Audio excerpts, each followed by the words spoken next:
नमस्कार दोस्तों, हमारे YouTube चैनल आध्यात्मिक ज्ञान टेक में आपका स्वागत है। इस चैनल के माध्यम से अध्यात्म ज्ञान प्राप्त करने के लिए चैनल को सब्सक्राइब करें, वीडियो को लाइक करें, शेयर करें तथा कमेंट करें। दोस्तों, हम लोग गीता पढ़ रहे हैं और हमने यज्ञ के निमित्त जीवन कैसे जिए, यज्ञ कैसे करें, वह सब मैं अगले वीडियो में बता चुका हूँ। आज के दिन हम बात करेंगे सुकृत कर्म तथा यज्ञ कैसे आरंभ करें और यज्ञ के निमित्त जीवन जी करके जरा मरण, वृद्धावस्था और सब प्रकार के दुखों से छूट करके परम पद को, अनामय पद को, अमर लोक को कैसे प्राप्त करें। तो इसमें जब हम लोग जीवन अपने सिद्धांतों के हिसाब से, जीवन के सिद्धांतों के हिसाब से जीते हैं तो जीवन का जो सूत्र है वह जन्म, विद्या, कर्म, धर्म, अर्थ, काम और मोक्ष, इसी के सिद्धांत पे जीवन जिया जाता है। तो सारे आदमी का जन्म होता है, उसके बाद एक प्रोफेशन जीवन में अवश्य होना चाहिए जिसको कर्म कहते हैं, और कर्म करके इंसान कैश फ्लो कमाता है और 4 क्वांटेंट में इंसान काम करता है, ES और BI, यही 4 क्वांटेंट है। इसी क्वांटेंट में काम करके कैश फ्लो कमाता है और धन से अपना जीवन यापन करता है। और नेक्स्ट जो है कर्म के बाद वह है धर्म। जन्म लिया, विद्या प्राप्त किया, तो विद्या जो है 2 प्रकार का होता है, पराविद्या और अपराविद्या। तो अपराविद्या शरीर के लिए काम करता है और पराविद्या जीवात्मा के लिए काम करता है। तो पराविद्या का जो साइड है आध्यात्मिक एजुकेशन, आत्मिक एजुकेशन और परमात्मिक एजुकेशन, रियल लाइफ एजुकेशन और एक्सपीरियंस एजुकेशन। तो आध्यात्मिक एजुकेशन से स्टार्ट करना पड़ता है। तो हम लोग आध्यात्मिक एजुकेशन इस चैनल पे अध्ययन करते हैं। तो पहले आध्यात्मिक एजुकेशन और आध्यात्मिक साधना करेंगे, उसके बाद आध्यात्मिक के बाद आत्मिक, तब परमात्मिक। तीसरे नंबर पे आता है रियल लाइफ के लिए गुरु बनाना पड़ता है और एक्सपीरियंस करना पड़ता है। तो ये हो गया विद्या। वैसे अपरा विद्या का भी साइड है, academic education, professional education, financial education, real life education और एक्सपीरियंस एजुकेशन। तो ये एजुकेशन शरीर के लिए। और नेक्स्ट है कर्म। तो एक प्रोफेशन होना चाहिए और कर्म करना चाहिए। कर्म के बाद नेक्स्ट है धर्म। तो धर्म जो होता है, धर्म यहाँ इस संसार में 2 प्रकार का बताया गया है, कि यहाँ 2 प्रकार से बताया गया, ज्ञान योग और कर्म योग। तो आप अगर जो ज्ञान योग सिलेक्ट कर लेते हैं तो आपको कर्म कांड करने की कोई आवश्यकता नहीं है। और ज्ञान योग सिलेक्ट करने के बाद आध्यात्मिक साधना करते हैं और यज्ञ के निमित्त जीवन जीते हैं तो कर्म कांड करने की कोई आवश्यकता नहीं है। गीता में भगवान बताएं, उसको हम लोग चर्चा करके समझेंगे। तो 2 प्रकार की निष्ठा गीता में, गीता अध्याय 3 पढ़ेंगे तो उसमें सब बताया गया है कि 2 प्रकार के निष्ठा पहले ही बताया जा चुका है, ज्ञान योग और कर्म योग। तो जो वेदों में विधान किया हुआ जो भी है वह कर्म कांड के अंतर्गत आता है और जन्म कर्म फल देने वाला है, तो उसको हम लोग पहले ही समझ चुके हैं। लेकिन जो आध्यात्मिक साधना होता है वह गुरु कराते हैं और गुरु यज्ञ के निमित्त जीवन जीना सिखाते हैं और मोक्ष के लिए आगे मार्ग बताते हैं।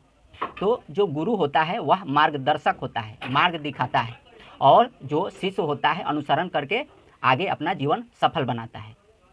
तो हम लोग आज के दिन यही जानेंगे कि सुकृत कर्म यज्ञ कैसे आरंभ करके जीवन सफल बनाएं। तो गीता अध्याय 4 के श्लोक 31 में, यज्ञ से बचे हुए अमृत का अनुभव करने वाले व्यक्ति सनातन ब्रह्म यानी कि आत्मा को प्राप्त होते हैं।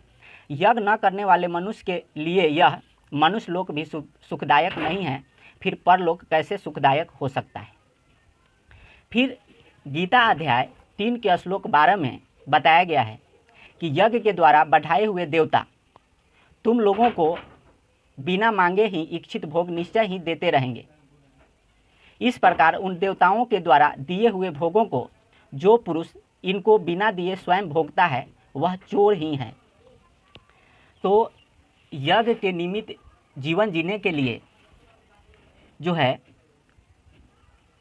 वह कैसे जिएंगे कर्म करेंगे वहाँ से कैश फ्लो कमाएंगे, और कैश फ्लो कमाने के बाद जो कैश फ्लो क्वांटेंट है, क्वांटेंट के लेफ्ट साइड में जो व्यक्ति काम करता है कमाई का 10वां हिस्सा अपना निकाल करके गुल्लक में रखेगा, और जो क्वांटेंट के राइट साइड काम करता है वह व्यक्ति कमाई का 6ठा हिस्सा निकाल करके गुल्लक में रखेगा, उससे यज्ञ के निमित्त जीवन जिएगा।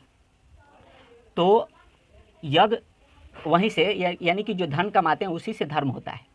तो यज्ञ के निमित्त हम लोग जीवन जिएंगे, और जब यज्ञ के द्वारा जीवन जिएंगे और देवताओं को भाग मिलेगा तो यह यज्ञ के द्वारा बढ़ाए हुए देवता बिना मांगे ही हम लोगों को इच्छित भोग निश्चय ही देते रहेंगे। और जो भी कमाई का जो 10वां हिस्सा और 6वां हिस्सा हम लोग निकाल रहे हैं उसको न निकाल करके सारे पैसा को भोग कर जाते हैं या पेट भरने के निमित्त उसको खर्च कर जाते हैं, उसके बारे में बताया गया है ना। गीता अध्याय 3 के श्लोक 12 में यज्ञ के द्वारा बढ़ाए हुए देवता तुम लोगों को बिना मांगे ही इच्छित भोग निश्चय ही देते रहेंगे। इस प्रकार उन देवताओं के द्वारा दिए हुए भोगों को जो पुरुष इनको बिना दिए स्वयं भोगता है वह चोर है। तो ऐसे हम लोग चोर हो जाएंगे। और आगे गीता अध्याय 3 के श्लोक 13 में यज्ञ से बचे हुए अन्न को खाने वाले संत सब पापों से मुक्त हो जाते हैं, और जो पापी लोग अपना शरीर पोषण करने के लिए ही अन्न पकाते हैं वे तो पाप को ही खाते हैं। तो इसका मतलब ये हो गया कि हमने सारा धन कमाया और कमा करके टोटल उपभोग में ही खर्च कर दिया, यानी कि कमाई का 10वां हिस्सा नहीं निकाला। और जो यज्ञ 5 यज्ञ बताया गया था पिछले वीडियो में उसके अकॉर्डिंग न हवन करते हैं, न दान करते हैं, न प्रणाम करते हैं, न ज्योति करते हैं, तो वो पेट भरने के निमित्त वो खर्च हो जाता है और पाप को ही खाते हैं, और वैसे व्यक्ति कर्म के बंधन में बंध जाते हैं। और जो भी हम लोग जीवन के सूत्र के हिसाब से जीवन जीते हैं, जन्म लिए, विद्या अध्ययन किए, कर्म किए, उसके बाद जो धर्म है, धर्म में हम लोग ज्ञान योग सिलेक्ट कर लिए और कर्म कांड का त्याग कर दिए और यज्ञ के निमित्त जीवन जीते हैं, तो सारे कर्म के बंधन से मुक्त हो जाते हैं। ये गीता में भगवान बताए हैं। तो किसी भी क्वांटेंट में आप काम करते हैं तो कमाई का अपना हिस्सा निकाल करके और ज्ञान योग सिलेक्ट कर लेना है और कर्म कांड का त्याग कर देना है, यानी कि कर्म कांड नहीं करना जीवन में, और दुराचार भी नहीं करना है। तो कर्म कांड का त्याग कर देना है। इसके आगे जो गीता में भगवान बताए हैं कि मान के चलिए कि आप कर्म कांड नहीं करते हैं और ज्ञान योग सिलेक्ट कर लेते हैं। गीता अध्याय 2 के श्लोक 58 में बताया गया है कि कछुआ सब ओर से अपने अंगों को समेट लेता है और इंद्रियों के विषय को हटा लेता है, उसकी बुद्धि स्थिर है। तो कर्म कांड से हटे हुए व्यक्ति का लक्षण ये है कि कछुआ जैसे अंग समेट लेता है और उस साइड से समेट करके ज्ञान योग में स्थिर रहता है। तो ज्ञान योग सेलेक्ट कर लेने के बाद कर्म योग से माने कि कर्म कांड के तरफ से माइंड सेट को हटा करके ज्ञान योग के तरफ शिफ्ट करना है और यज्ञ के निमित्त जीवन जीना है। तो गीता अध्याय 3 के श्लोक 17 में ये स्पष्ट किया गया है कि मान के चलिए कि जो ज्ञान योग सिलेक्ट कर लिया है और यज्ञ के निमित्त जीवन जी रहा है, अपने आत्मा का कल्याण करने के लिए आचरण कर रहा है, उसको कर्म कांड करने की कोई आवश्यकता नहीं है। यह गीता अध्याय 3 के श्लोक 17 में बताया गया है पड़ेगा। लेकिन जो यज्ञ है वह बिना मंत्र के नहीं हो सकता, और बिना मंत्र के यज्ञ करते हैं तो वह तामसी हो जाएगा, उसका फल 0 हो जाएगा। इसमें हम लोग समझेंगे। तो यज्ञ के लिए जो परमात्मा का जो नाम है, कबीर परमात्मा का नाम है, तो वह मंत्र है निह नमः।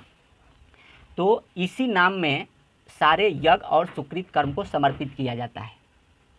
दूसरी बात यह है कि इसमें तो वेदों में ओम नाम है और भी मंत्र है, लेकिन गीता अध्याय 15 के श्लोक 4 में स्पष्ट किया गया है कि वह आदि पुरुष परमेश्वर मूल वाले को खोजना चाहिए और उसको ढूंढ करके उसी परमात्मा की पूजा करनी चाहिए। तो कबीर साहब कहते हैं कि अक्षर पुरुष तो पेड़ है, निरंजन वा की डार, त्रिदे वा शाखा है, पात रूप संसार। तो अक्षर पुरुष के पहले निअक्षर पुरुष हैं, अक्षर पुरुष के पहले निअक्षर पुरुष हैं, जिनको कबीर देव कहा जाता है। वह पूर्ण ब्रह्म है, सारे सृष्टि के मूल हैं, जनक हैं और पितामह हैं। उसके नीचे जो अक्षर पुरुष हैं वह तना है, और ये जो निरंजन जिनको ब्रह्म कहा जाता है वह डाल हैं, निरंजन वाकी डाल। और त्रिदेवा शाखा जिनको कहते हैं, क्षीरदाकाशई विष्णु जी, गर्भोदकाशई विष्णु जी और महाविष्णु जी, ये तीनों गुण रूपी शाखा है। और ये तीनों गुण रूपी शाखा को देव यानी कि भगवान कहा जाता है, और जो डाल है जिनको देवता कहते हैं, ब्रह्मा विष्णु और शंकर जी को देवता कहा जाता है। तो जब जल में हम लोग पानी पटाएंगे जड़ में, तो ये सारे डार पात तना ये सब हरा भरा हो जाएंगे और बिना मांगे हम लोगों को इच्छित भोग मिलने लगेगा। तो वो परमात्मा का जो नाम है वह नीह नमः नाम है। तो कबीर साहब कहते हैं कि सबको नाम सुनावहु जो आवे तुम पास, आ शब्द हमारो सत्य है दृढ़ रखो विश्वास। तो परमात्मा का जो शब्द है वो सच्चा शब्द है, इस पे दृढ़ करके विश्वास करना पड़ेगा। कबीर साहब कहते हैं कि मोकू कहाँ ढूंढे रे बंदे, मैं तो तेरे पास में, ना मंदिर में न मस्जिद में न काशी में न कैलाश में, खोजी हुए तुरंत मिल जाऊं एक पल की ही तलाश में। कहे कबीर सुनो भाई साधु, मैं तो हूँ विश्वास में। तो विश्वास करना पड़ेगा। तो विश्वास करके और सारे सुकृत कर्म यज्ञ आपको उसी नाम में समर्पित करना पड़ेगा, और यज्ञ के निमित्त जीवन जीना पड़ेगा।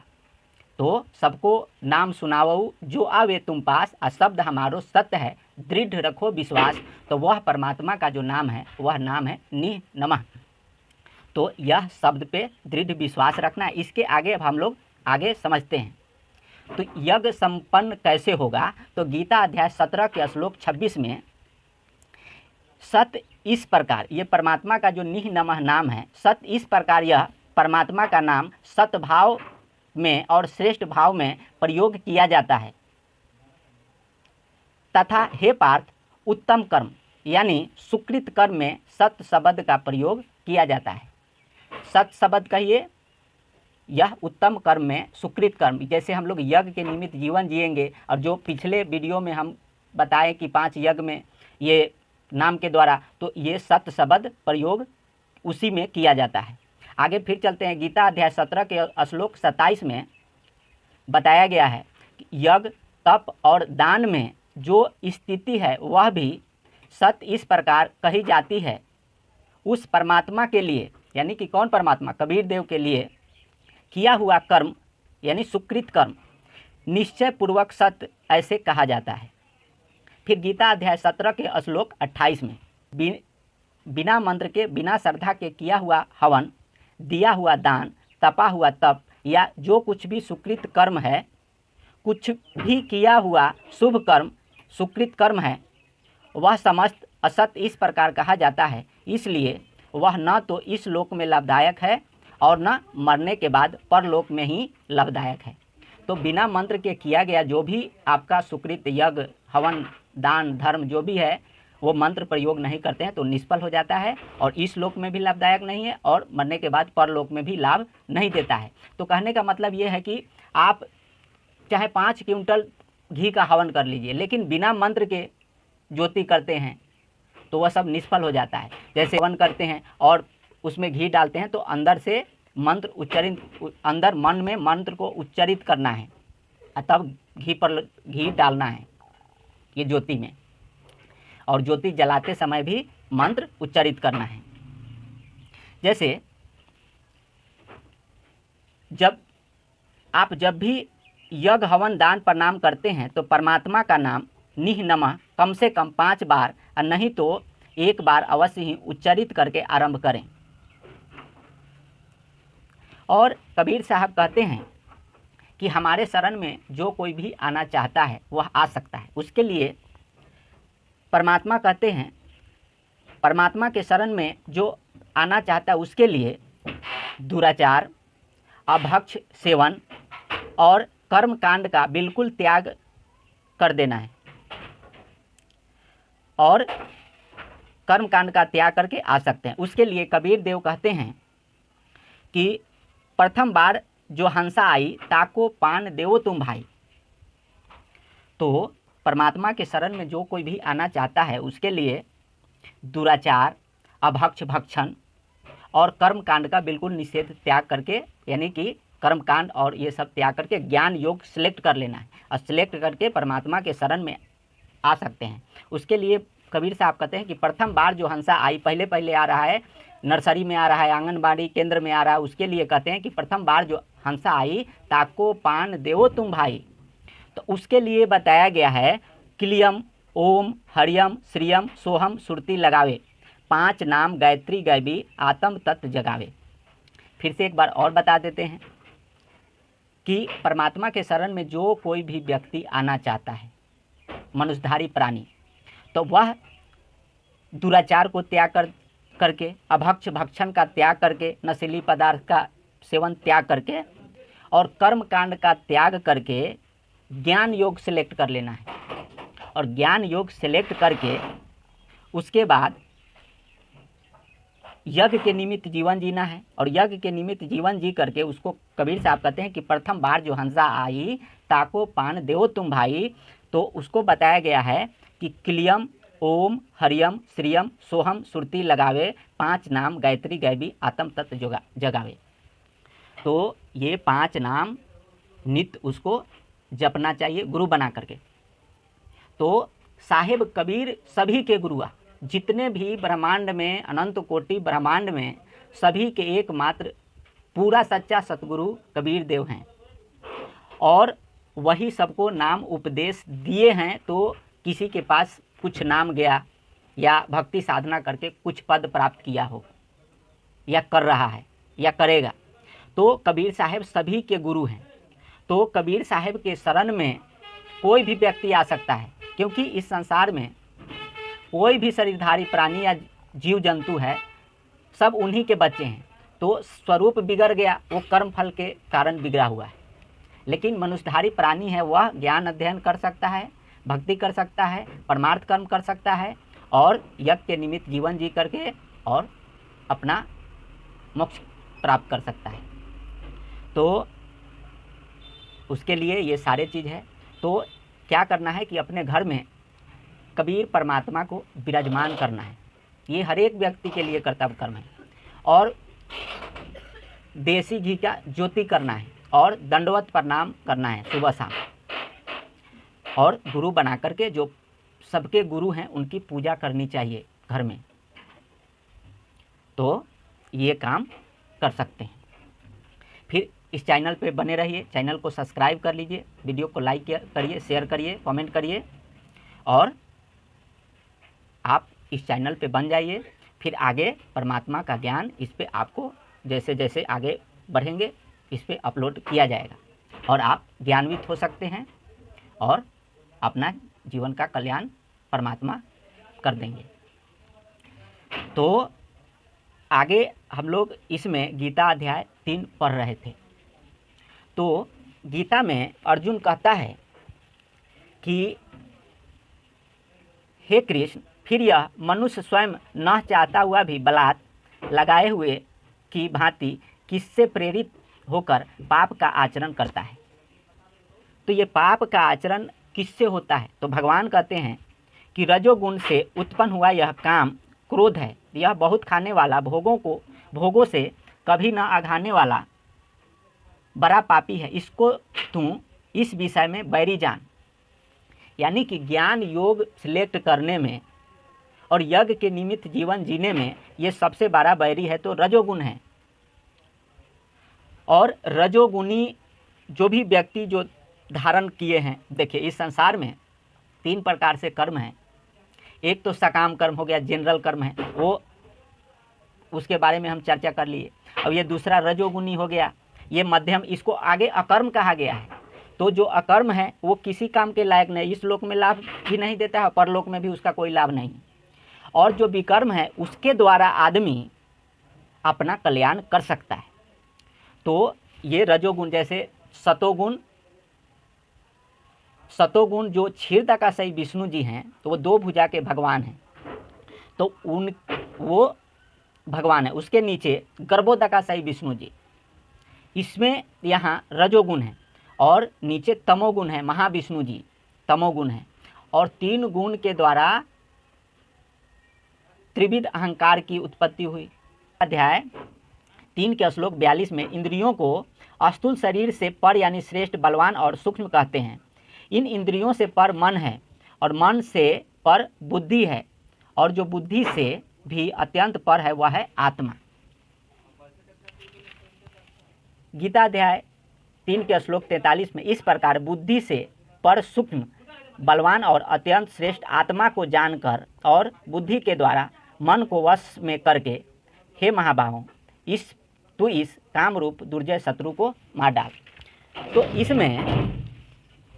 इसमें समझने वाली बात यह है कि मन, इंद्रियां, मन और बुद्धि और उससे पर आत्मा। तो पहले तमोगुण में महाविष्णु जी, इसके ऊपर गर्भोदकाशयी विष्णु जी, उसके ऊपर जो क्षीरदाकाशयी विष्णु जी में वहाँ मन है। अब मन से पर ऊपर आत्मा है, जिसको देव निरंजन कहा जाता है, उनको आत्मा कहा जाता है। आत्मा कहिए, ब्रह्म कहिए, ईश्वर कहिए, क्योंकि इसमें उन्हीं का दिया हुआ ये सब ज्ञान है। तो ये 3 गुण से परे ब्रह्म भगवान, जिनको आत्मा कहा जाता है, उनको निरंजन कहा जाता है, उन्हीं को आत्मा कहा जाता है। तो उसके द्वारा ये सब वश में होगा। तो ये वश में करने के लिए आपको ज्ञान योग सिलेक्ट करके आध्यात्मिक साधना करना पड़ेगा। जैसे ये शरीर में कमल बने हुए हैं, हर एक जगह देव का निवास वास स्थान है। कबीर साहब कहते हैं, प्रथम गुरु को वंदना, दूजा आदि गणेश, तीजा माते शारदे, कंठ करो प्रवेश। तो ये शरीर में सब जगह कमल चक्र बने हुए हैं, और इसी के आधार पे आध्यात्मिक साधना होता है। कबीर साहब कहते हैं कि सातों शब्द जो बाजते, घर घर होते राग, अत्ते मंदिर खाली पड़े, बैठन लागे काग। तो ये सारा यहाँ देव का निवास है, वो अभी बिना मंत्र के खाली पड़ा हुआ है। तो ये मंत्र जपने से वहाँ जो भी निगेटिव एनर्जी बैठा हुआ है सब भग जाता है, और फिर वो देव विराजमान होते तो इंद्रिया बस में हो जाएगा। फिर आगे साधना होगा, फिर मन बस में होगा, फिर आत्मा के द्वारा ये जन्म मृत्यु का जो चक्र है वो तब खत्म होता है। इसमें थोड़ा टाइम लगता है। तो ये इस टाइप से योग है। तो आध्यात्मिक साधना, आत्मिक साधना, परमात्मिक साधना करके ये सब होगा।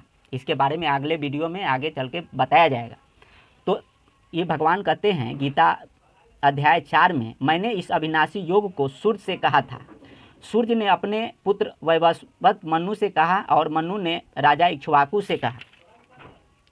गीता अध्याय 4 के श्लोक 2 में, हे परंतप अर्जुन, इस प्रकार परंपरा से प्राप्त इस योग को राज ऋषियों ने जाना, किंतु उसके बाद वह योग बहुत काल से इस पृथ्वी लोक में लुप्त हो गया।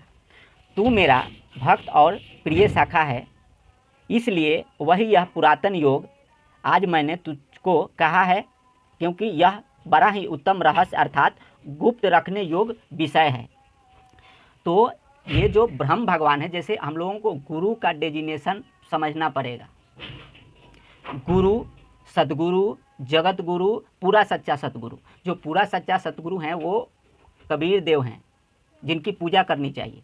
लेकिन ये जो ज्ञान है गुरु के द्वारा बोला जा रहा है। हाँ, तो ये जो भी आध्यात्मिक साधना के रहस्य को जो प्रकट किए संसार में, वो गुरु जी किए, ब्रह्म भगवान का किया हुआ है इधर।